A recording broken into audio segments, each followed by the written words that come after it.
Muy buenos días. Antes que nada, sean todos bienvenidos y muchas gracias por participar en este webinar. Grandes retos en la reforma fiscal 2022. ¿Estás preparado? Mi nombre es Fernando Manzanilla y soy socio de Precio de Transferencia en Basefirma México. Y tengo el honor de ser anfitrión en este evento donde nos acompañan clientes y amigos para retroalimentarnos con sus comentarios y puntos de vista sobre esta reforma fiscal. Tendremos el placer que nos acompañe el día de hoy Gabriela González, jefa de precio de transferencia en América Móvil, Raúl López, gerente de precio de transferencia de Grupo Bimbo, Sergio Vázquez, director de precio de transferencia de Cemex, Pedro Palma, socio de Sánchez de Bani, y Omar López, socio de precio de transferencia en Basefirma. Antes de comenzar, para aquellos que quizá no nos conocen, permítanme presentarnos brevemente. En Basefirma somos una firma global de profesionistas especializados en precio de transferencia con una fuerte presencia en Latinoamérica, Estados Unidos y Europa, prestando servicios de alto valor por más de 20 años a nuestros clientes.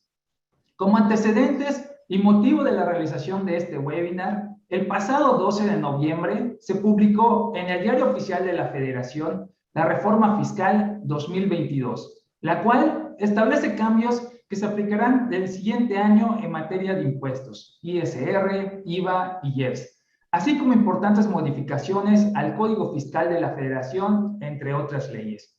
Esto genera que las empresas ahora tendrán que poner más atención a los cambios que afectan su forma de trabajar y soportar sus operaciones entre partes relacionadas a través de la documentación de precios de transferencia. Al final de este webinar tendremos una sección de preguntas y respuestas para que nos puedan enviar sus preguntas a través del chat. Ahora, muy bien, dándole la palabra a nuestros panelistas, me gustaría preguntarle a Pedro Palma de Sánchez de Bani y Omar López de Basefirma, ¿cuáles son los aspectos principales que desean resaltar de esta reforma? Gracias, Fernando, por la introducción. Y buenos días a todos. Bienvenidos sean todos ustedes a nuestro webinar sobre los impactos en materia de precios de transferencia derivado de la reforma fiscal 2022. Un gusto que nos acompañen y será un placer estar platicando en esta sesión con todos ustedes. Y bueno, Fer, contestando a tu pregunta, los principales aspectos de la reforma incluyen nuevas disposiciones que afectan la manera en que hacemos precio de transferencia. También están cambiando las obligaciones de los sujetos obligados a presentar local files, y tenemos otras pequeñas pero importantes modificaciones que también afectan como tal a la práctica. Pero algo que me gustaría hacer énfasis y que ha causado mucho ruido es el tema de las empresas maquiladoras. Como seguramente ya todos saben, se elimina la opción que tenían las empresas maquiladoras de solicitar un acuerdo anticipado de precios, y ahora se deja el safe harbor como única opción. A manera de antecedente, el acuerdo anticipado de precios consiste en consultar con la autoridad fiscal una metodología de precio de transferencia que sirviera para calcular el ingreso intercompañía. La otra opción que actualmente tienen las empresas maquiladoras y que es la que la ley prevé a partir de 2022 es el safe harbor, que quiere decir considerar como utilidad fiscal lo que resulte mayor entre el 6.5% de los costos o 6.9% de los activos. Aquí vale la pena hacer una aclaración. Y no es que las empresas maquiladoras ya no puedan solicitar un acuerdo anticipado de precios. Eso sigue estando vigente, dado que no hay modificación alguna al artículo 34A del Código Fiscal. Y además tenemos el artículo 25 de nuestros tratados para resolver consultas y disputas bilaterales en materia de precio de transferencia. Donde realmente está el impacto es que se está eliminando el beneficio de evitar establecimiento permanente. Esto por el hecho de tener activos e inventarios dentro de la empresa maquiladora. Dicho de otra manera, el APA tenía dos propósitos. El primero era cumplir con las regulaciones de precio de transferencia y el segundo, evitar configurar el establecimiento permanente. Este segundo punto es el que, digamos, se está eliminando, ¿no?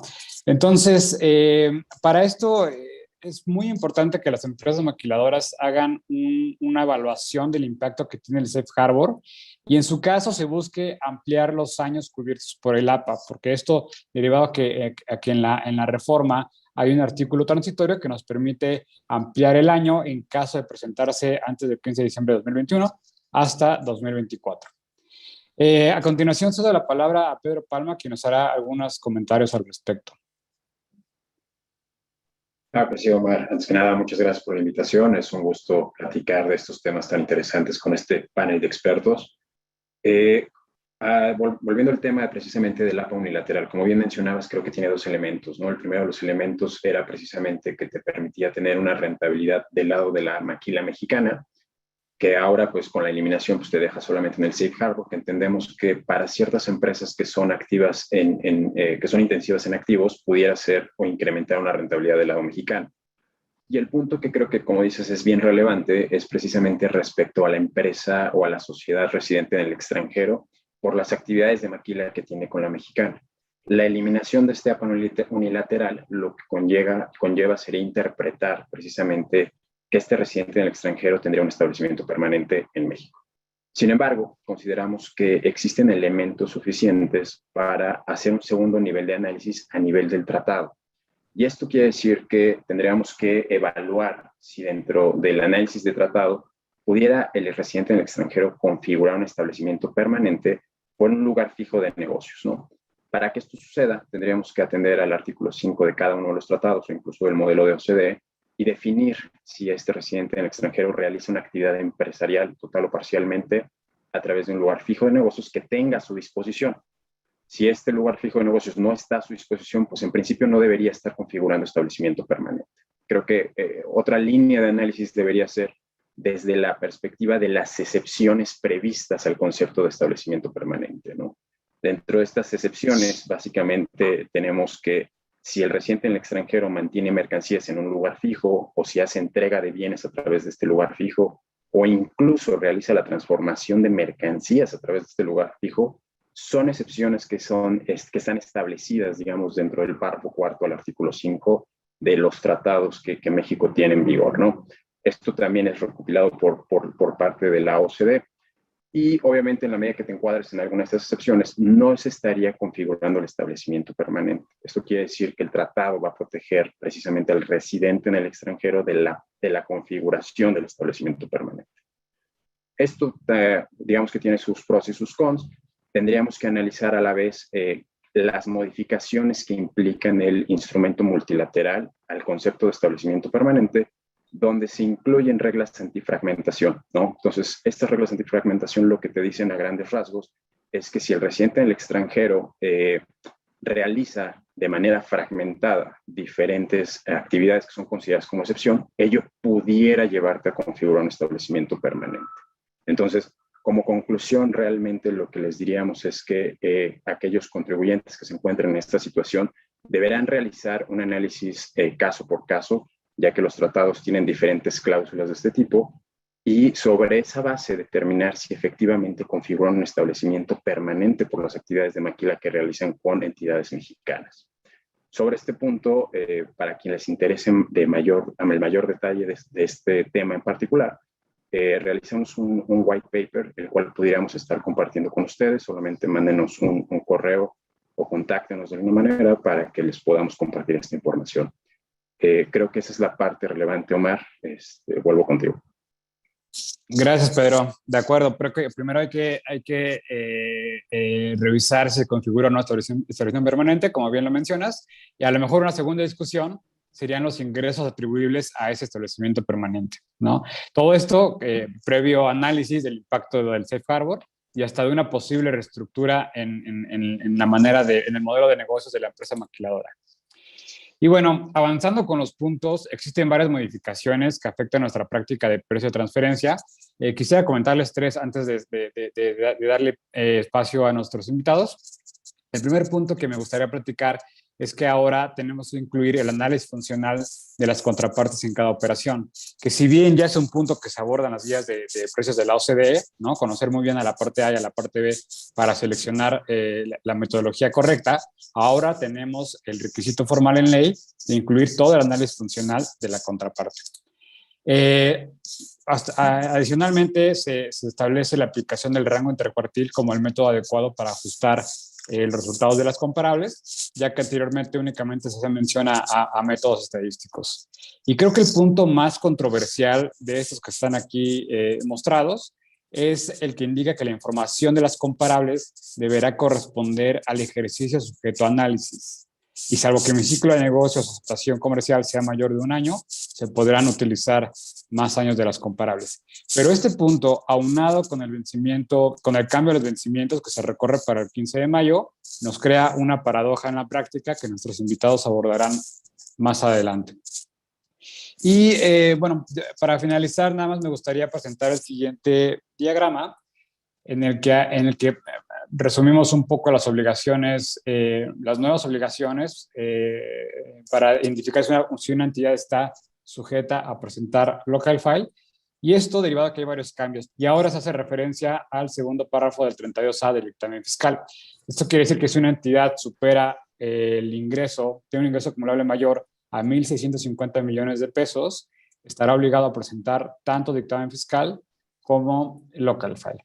Después tenemos las siguientes fracciones de 32H, que esas no sufren efecto, y se incluye una sexta fracción, que lo que dice básicamente es que si una entidad está sujeta a presentar dictamen fiscal y por tanto a presentar local file, indirectamente obliga a las demás empresas del grupo a presentar local file. Y bueno, ya por último, se elimina la distinción entre partes relacionadas locales y nacionales. Ahora simplemente tenemos en la ley la definición de partes relacionadas. Esto tiene una implicación directa en la presentación del anexo 9 de la DIM, ya que para esta declaración hasta hoy en día no tenemos un umbral.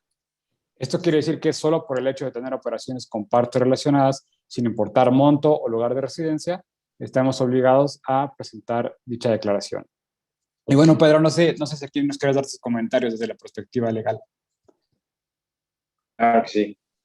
Aquí realmente me gustaría hacer un par de referencias y como primera parte me gustaría englobar 3 elementos que ya mencionaste, ¿no? Que es la información de la parte extranjera, el tema del rango intercuartil y las comparables del mismo ejercicio. Todos estos temas ya son abordados, digamos, por la OCDE y de manera, digamos, completa o de manera abundante, ¿no? Sin embargo, cuando son incorporadas dentro de la legislación doméstica, me parece que la incorporación no es la más correcta, ¿no? Si ustedes revisan todos estos temas dentro de las guías de precios de transferencia, son capítulos completos los que hacen referencias a bajo qué circunstancias se tiene que analizar, digamos, la información del extranjero y con qué finalidad, bajo qué circunstancias se debe ajustar el rango intercuartil y todos estos temas que van a abonar precisamente para la comparabilidad de las partes.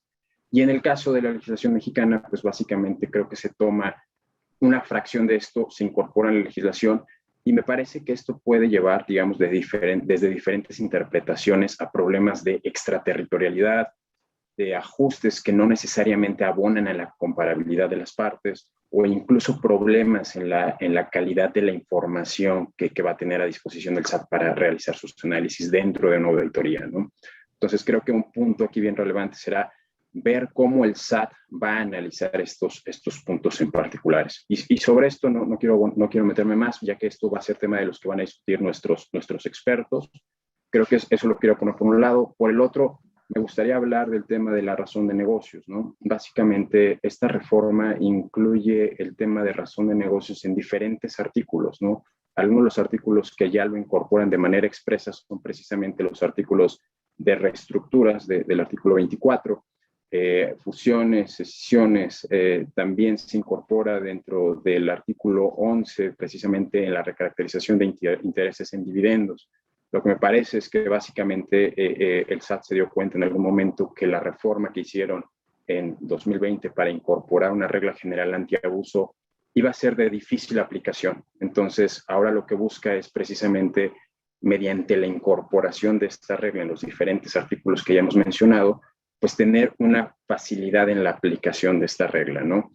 Respecto a los conceptos y demás, bueno, también nuestros expertos abordarán, pero estos son los temas que a mí, al menos desde la perspectiva legal, me causan bastante ruido en cómo serán aplicados por parte de la autoridad en auditorías. Con esto me gustaría volver contigo, Fernando. Perfecto, Pedro. Muchas gracias. Y también Omar por sus comentarios. Ahora bien, para escuchar la opinión de algunos de nuestros invitados, permítame preguntarle a Gabriela González de América Móvil Gaby, ¿cuáles consideras que son los retos de esta reforma y cómo afectarán en tu forma de trabajar hoy en día? Hola Fer, buen día a todos. Gracias por la invitación. Me siento muy entusiasmada por participar en un foro donde las empresas tenemos voz y donde podemos compartir nuestros puntos de vista.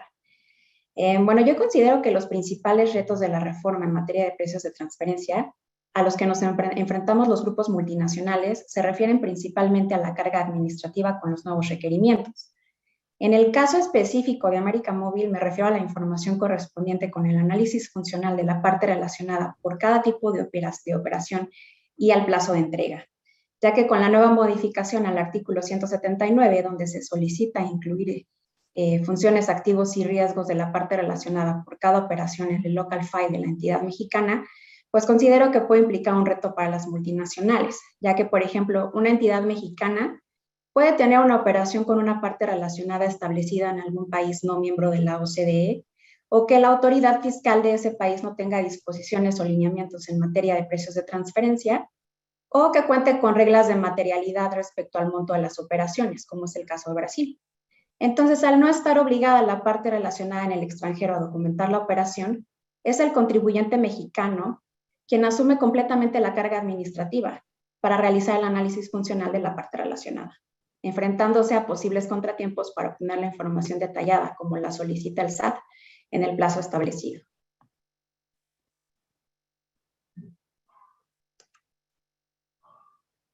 Perfecto, Gaby, muchas gracias. Ahora bien, tomando en consideración otro punto importante de la reforma, nos encantaría escuchar la opinión de Sergio Vázquez, director de precio de transferencia de CEMEX, sobre la nueva fecha de cumplimiento al 15 de mayo.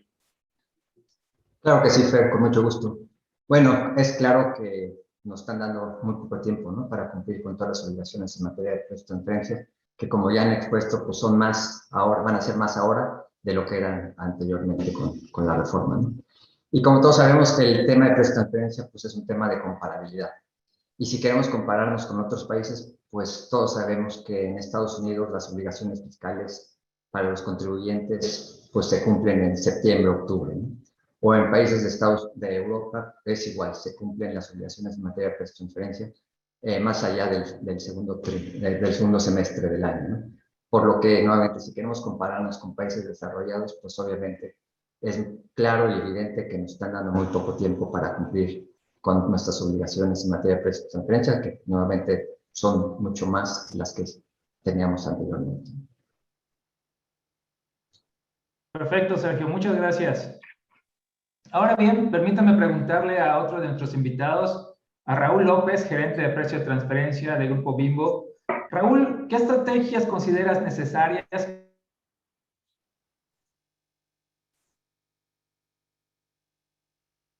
Creo que perdimos a Fer, pero bueno, gracias. Hola a todas y todos, muchas gracias por la invitación.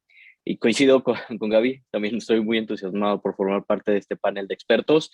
Y bueno, totalmente coincido, ¿no?, con Gaby y con Sergio. Esto será todo un reto.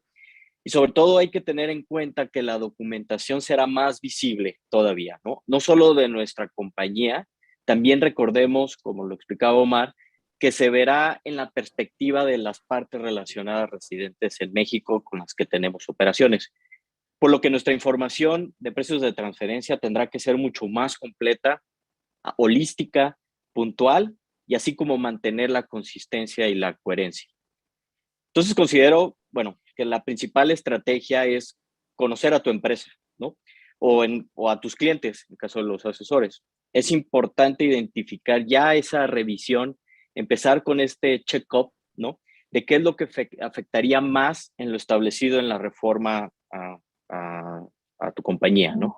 Una vez teniendo este análisis, entonces, pues bueno, la estrategia a seguir para aquellos puntos que serán difíciles de cumplir, ¿no? Por ejemplo, cómo vas a obtener la información necesaria para mantener un análisis funcional completo en todas las transacciones intercompañía, como lo decía Gaby, ¿no? Es decir, considerando las funciones realizadas, los activos utilizados, los riesgos asumidos en la transacción. Identificar qué podemos obtener, llamémosle fácilmente, y qué se pudiera de alguna forma no tener tan fácil, ¿no? Es decir, lo que controlamos y lo que no controlamos. Y para esto, bueno, ya iniciar las conversaciones con los poseedores de la información o quienes pudieran ayudar a obtenerla para dar cumplimiento a esta obligación. Ahora, con relación a los comparables, recomiendo ya identificar nuestras transacciones intercompañía que consideramos más riesgosas o las que tenemos de cierta forma estandarizadas y que las tenemos año con año.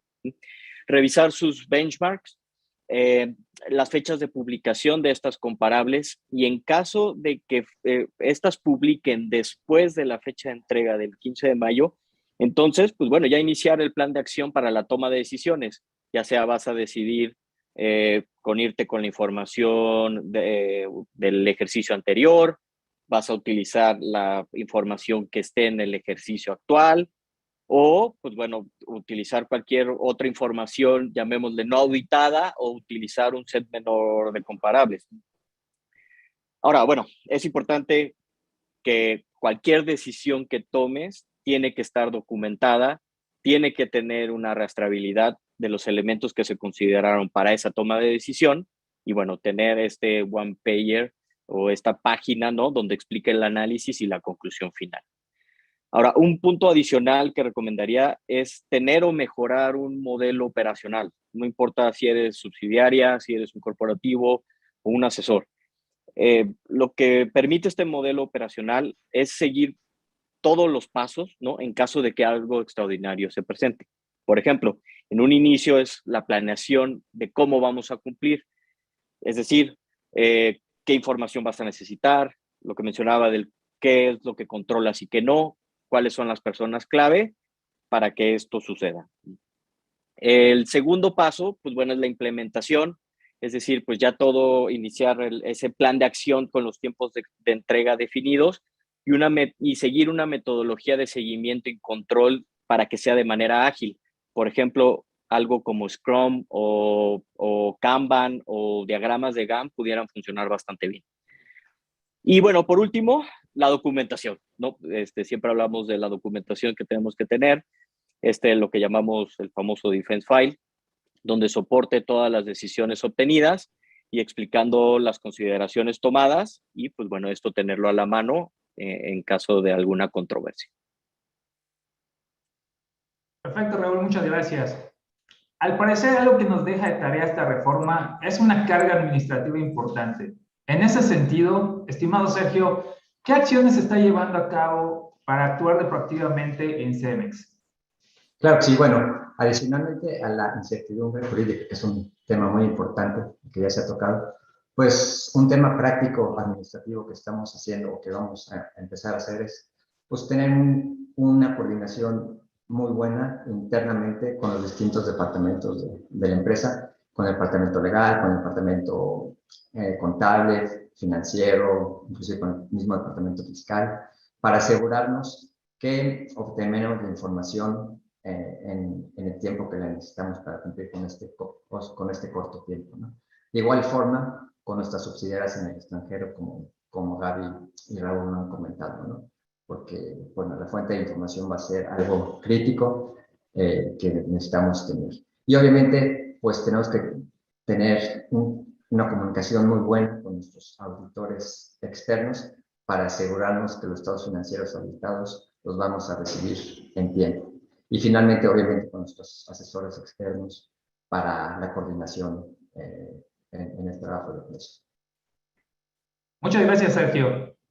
Otro punto importante de la reforma es la razón de negocio. Nos encantaría escuchar la opinión de Raúl sobre este criterio.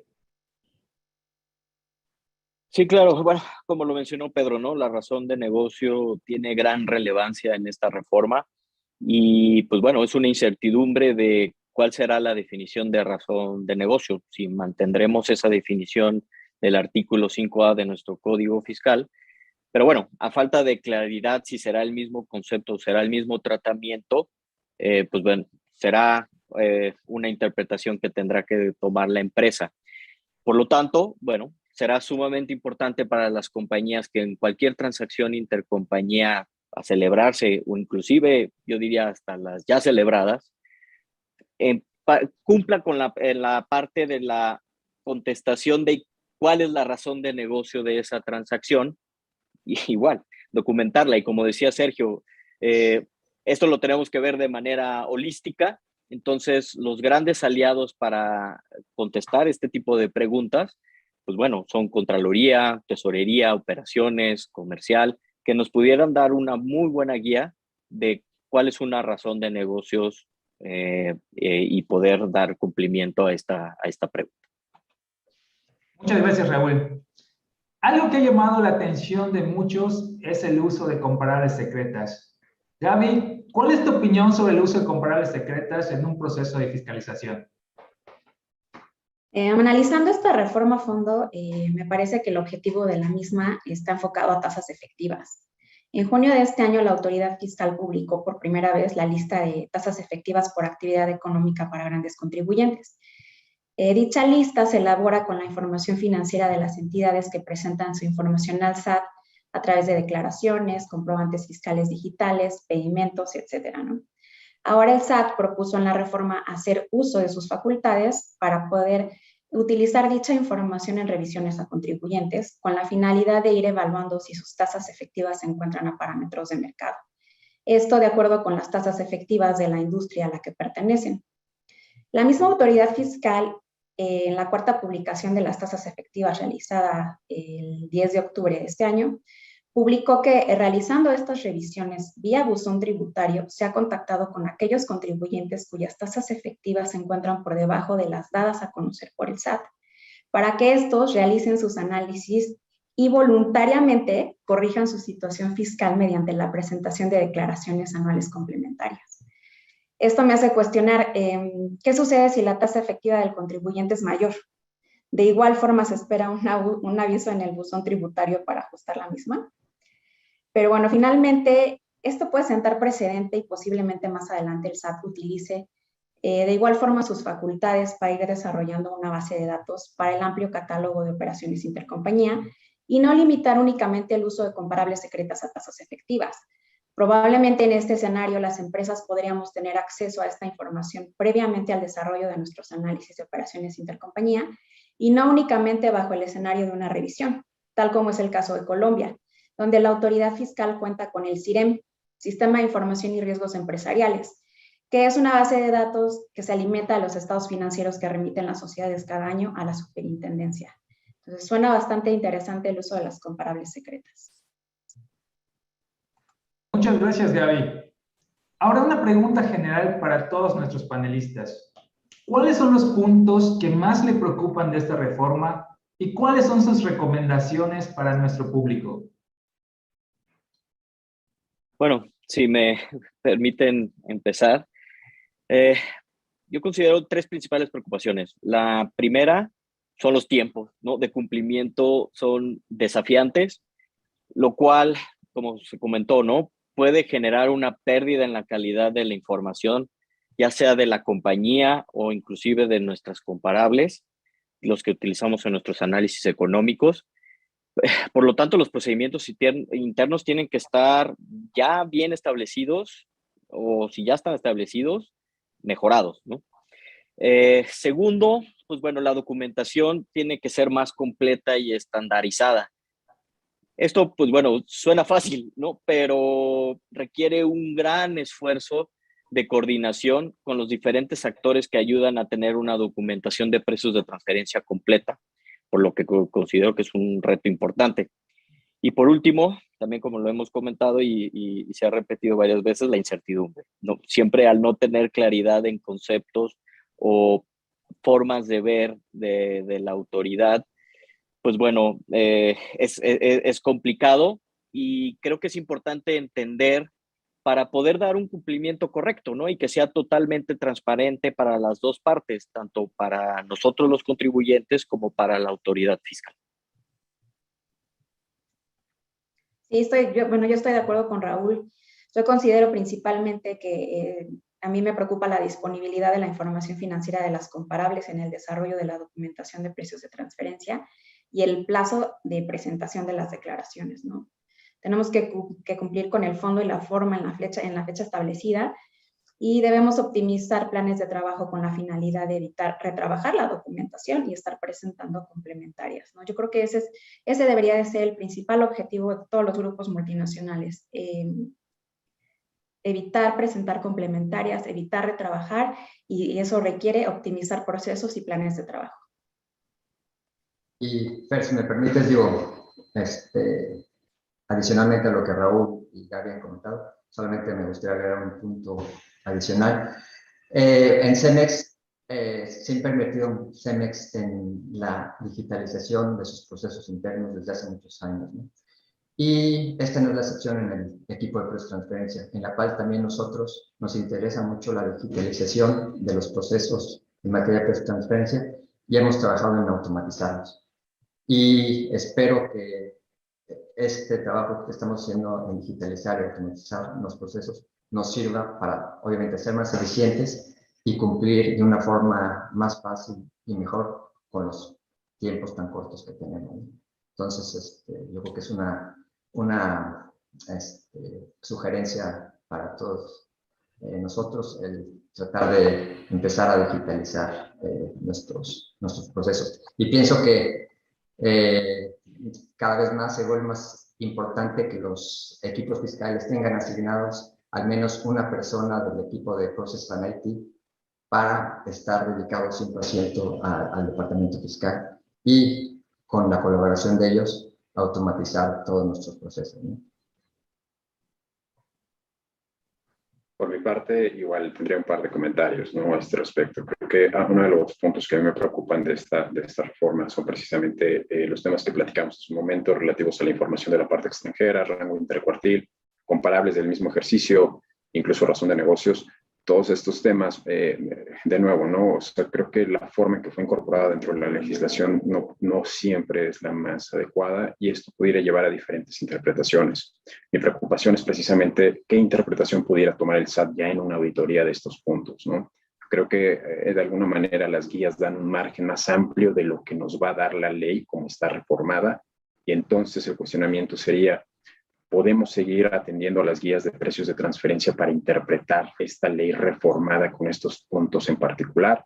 Habrá que definirlo y habrá que ver cuál es la postura del SAT, ¿no? Mi recomendación para las empresas sería documentar todas las posiciones que tomen específicamente respecto a estos puntos, respecto a la razón de negocios, y mantener esta información disponible en caso de que el SAT llegara a abrir una auditoría. Y yo por mi parte, bueno, coincido plenamente con los comentarios de todos. Yo en lo personal creo que estamos viendo un retroceso en nuestra legislación de precios de transferencia. Si bien mucho ya se venía abordando en las guías de precios de transferencia de la OCDE, ahora estamos otra vez cayendo, creo que en muchos formalismos que incrementan la carga administrativa para las empresas. Y también hay otras disposiciones que claramente van en contra de lo mencionado ya por la OCDE, ¿no? Tal es el caso de las empresas maquiladoras que les dejan únicamente la opción del safe harbor, cuando ya se ha dicho en repetidas ocasiones que el safe harbor puede causar doble tributación, ¿no? Entonces, creo que esos son un poco los comentarios a esta reforma. Y lo que sí está de nuestro lado es, como ya han mencionado, actuar proactivamente, ¿no? Los tiempos son más cortos y los requisitos son mayores.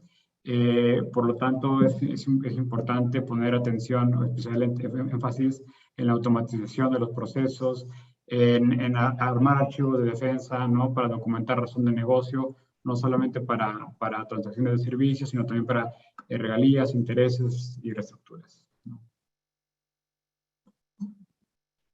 Excelente, muchas gracias a todos por sus comentarios. Ahora bien, las recomendaciones de nuestros panelistas para estar preparados a estos cambios que conlleva la reforma serían las siguientes. Las conclusiones son: búsqueda de automatización y digitalización de procesos. Documentar y mantener la información para soportar la razón de negocios. Cuidar los tiempos de cumplimiento a través de la revisión de los procesos internos. Mayor coordinación con los auditores externos. Hacer ensayos de prueba y error, y en el caso de maquiladoras, hacer un análisis de aplicación de Safe Harbor y las alternativas que éstas tienen.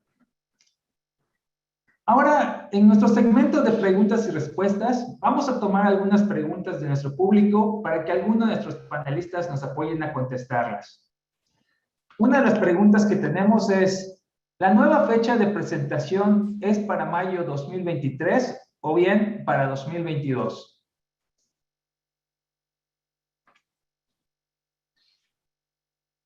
¿Quién le gustaría responderle?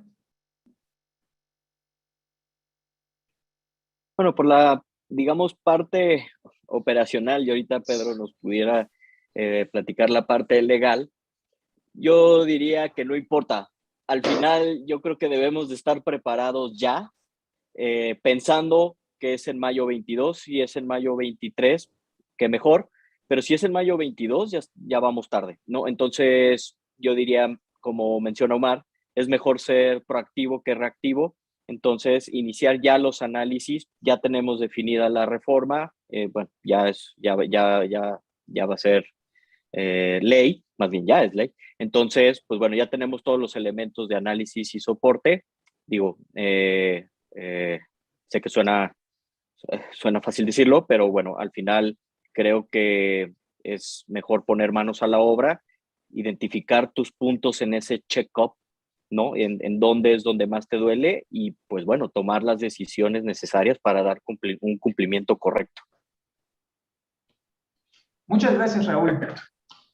Yo solo quería abonar sobre el punto. Adelante, como bien mencionó Raúl, o sea, creo que a nivel legal tenemos dos tipos de normas, ¿no? Tenemos las normas adjetivas, que están más enfocadas al tema procedimental, digamos, de cómo hacer algún trámite frente a la autoridad. Y luego tenemos las normas sustantivas, que hablan sobre el fondo, digamos, ¿no? Que tienen que ver con el sujeto, objeto, base, tasa, tarifa y demás, ¿no?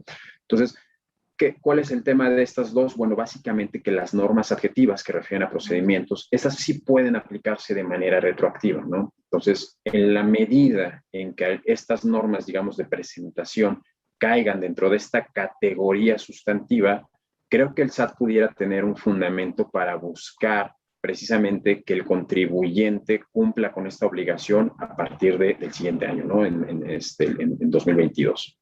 Ahora, en la medida en que estas reglas sean aquellas que afectan al sujeto, objeto, base, tarifa, esas necesariamente son, digamos, sustantivas y por lo tanto tendrán que aplicarse a partir de la entrada en vigor de esta nueva regla, ¿no? De esta nueva ley, perdón. ¿Qué es lo que yo recomiendo en este caso? Como ya lo mencionó Raúl, la verdad es que creo que lo mejor es ser conservadores y tener disponible la información, ¿no? En la medida de lo posible. Obviamente, si esto no se tiene, pues se tendrán que buscar posiciones de defensa. Y para mí un tema de posición de defensa, bueno, pudiera ser uno de estos temas, argumentar precisamente que la naturaleza de la regla es sustantiva más que adjetiva, ¿no? Pero hay que verlo caso por caso, ciertamente. Si me permites también, yo creo que sí es importante tener una claridad y saber cuál es la postura final, ¿no? Porque si de por sí la carga administrativa que ya tenemos ahorita sin la reforma es mucha, pues imagínense tener que cumplir para los estudios de 2021 en 2022, pues nuevamente la incertidumbre que las empresas tenemos es mucha, ¿no?